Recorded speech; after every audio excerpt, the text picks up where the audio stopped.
Special scheme for 2021 and 22।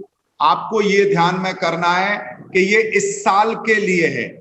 आपको ध्यान होगा जब लास्ट ईयर ये प्रॉब्लम आई थी, मैं लास्ट ईयर इसलिए कह रहा हूं कि 20-21 के सेशन में तो पता ही नहीं था कि कैसे किया जाए। बहुत कुछ सुझाव सीबीएसई के पास गए, यहां तक कि डिपार्टमेंट ने सभी राज्यों से इस मामले में कितनी मीटिंगें की, कोर्ट भी बीच में आया, सभी सरकारों के शिक्षा मंत्रियों ने भी इस पर सुझाव और सलाह दिए, लेकिन कोई भी निर्णय वो नहीं कर पाए ठीक से समय पर। और जब निर्णय लिया बाद में, तो वो लिया 10th के नंबर भी 30%, 11th के 30% और 12th के 40%।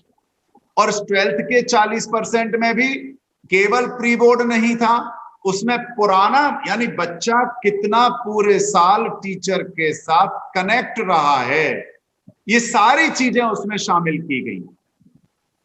अब इन सारी परिस्थितियों को देख करके अगर मान लो अगले साल भी ऐसा ही रहता है, तो क्या क्या सावधानियां हमें रखनी चाहिए, वो आप लोग चूंकि जानते भी हो, बहुत सारे पिन पॉइंटेड आपके पास हैं भी, फिर भी अगर कागज पेन है तो आप लोगों ने अगर उसे नोट साथ साथ कर लेंगे तो आप सबको बहुत फायदा होगा। जैसे सबसे पहली चीज जो अभी सभी ने बताई, सर जी ने भी बताई, 2 टर्म में पेपर होगा और 50% सिलेबस है।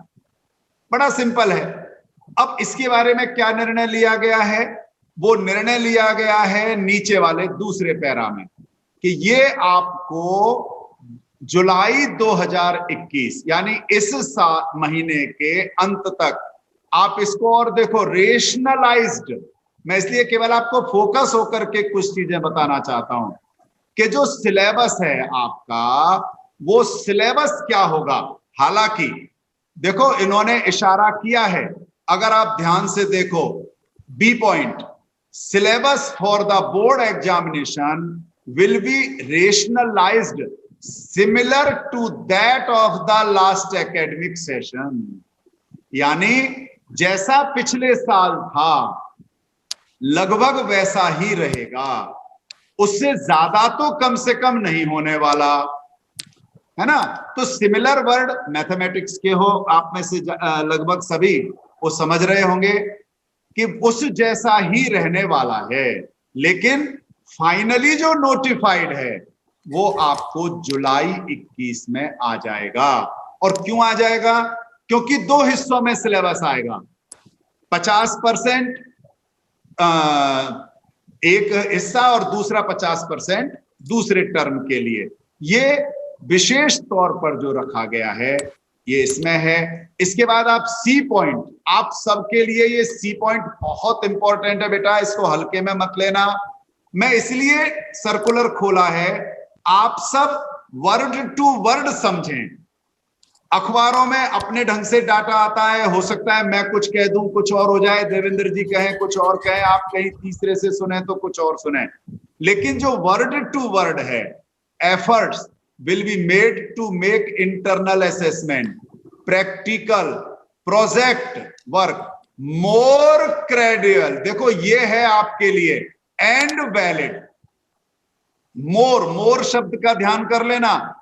जो बच्चा पूरे साल बच्चे से टीचर से कनेक्ट रहेगा, ध्यान कर लेना, जो टाइम पर अपना असेसमेंट प्रोजेक्ट या प्रैक्टिकल ये सब साथ साथ करता रहेगा, तो वो मोर क्रेडिबल होगा, यानी उसको वेटेज ज्यादा मिलेगी और वो वैलिड भी होगा।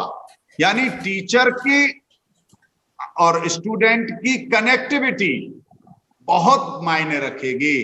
किसमें, अब आप एक और देख लो, as per guidelines and moderation policy. आप कहोगे सर इसका क्या मतलब है। अगर आप इसके बाद का और देखें तो to be announced by the board to ensure, है ना, फेल डिस्ट्रीब्यूशन, इसको मैं एक minute, fair distribution of marks. यानी बच्चे को प्रॉपरली मार्क्स मिल पाए, बच्चे के साथ फेयर मार्क्स मिल पाए। ऐसा नहीं है कि कोई बच्चा लास्ट में ज्वाइन किया है, पूरे साल कभी कनेक्ट ही नहीं रहा। मैं कनेक्ट की बात कर रहा हूं, ध्यान करना। मैंने ये नहीं कहा है कि लाइव क्लास लें, मैंने ये नहीं कहा है कि ऑनलाइन क्लास रहे। अभी इन सारी चीजों को हम क्लियर करने वाले हैं। इसलिए अगर टीचर और स्टूडेंट आपस में कनेक्ट हैं, चाहे टेलीफोन से कनेक्ट हैं, कोई भी परेशानी हो, आपके लिए आपके मदर फादर के बाद, मैं उनके बाद कह रहा हूं बेटा, पहले तो मम्मी ही होती है, पापा ही होते हैं, लेकिन अगर उसके बाद आपका कोई सबसे बड़ा शुभ चिंतक हो सकता है तो वो आपके सब्जेक्ट टीचर या टीचर हो सकते हैं, कोई और जिंदगी में नहीं हो सकता। चाहे आपका कितना भी निकट का दोस्त हो, चाहे आपका कोई ट्यूशन वाला हो या अड़ोसी पड़ोसी हो, रिश्तेदार। इसलिए आपको किसी भी तरह की कोई भी परेशानी हो, अपने हर सब्जेक्ट टीचर का नंबर आपके पास डायरी में लिखा हो। अब डायरी में क्यों लिखा हो? जिससे कि अगर आपको परेशानी है, कभी आप नहीं कर पाओ तो आपके मम्मी कर लें, पापा कर लें। आप अगर टीचर से महीने में एक बार भी कनेक्ट हैं, मैं एक बार कह रहा हूं, कौन सा कनेक्ट, पढ़ाई के लिए बात नहीं कर रहा हूं, परेशानियों में मदर फादर टीचर से बात कर लें। मेरा बच्चा क्या कर रहा है जी, कैसा कर रहा है सर उसको ये परेशानी है। बेटा टीचर को भी अच्छा लगता है और पेरेंट्स को भी अच्छा लगेगा, और हम सब मिल करके हमारा विद्यार्थी एक अच्छे ढंग से नॉलेज गेन करे। इसीलिए ये सी पॉइंट रखा है कि वो प्रॉपर उसका फेयर डिस्ट्रीब्यूशन हो सके। इसके लिए जो गाइडलाइंस हैं या मॉडरेशन पॉलिसी, यानी नंबरों में अपने हिसाब से थोड़े बहुत कम ज्यादा करना, कम शब्द तो नहीं लेना चाहता, आप ये मानो ज्यादा करना। मान लो कुछ थोड़े बहुत नंबर कम हो रहे हैं, उस बच्चे को वेटेज देना, एक्स्ट्रा फायदा पहुंचाना, ये चलेगा। यानी मोर क्रेडिबल एंड वैलिड कब? जब बच्चा पूरी तरह से टीचर से कनेक्ट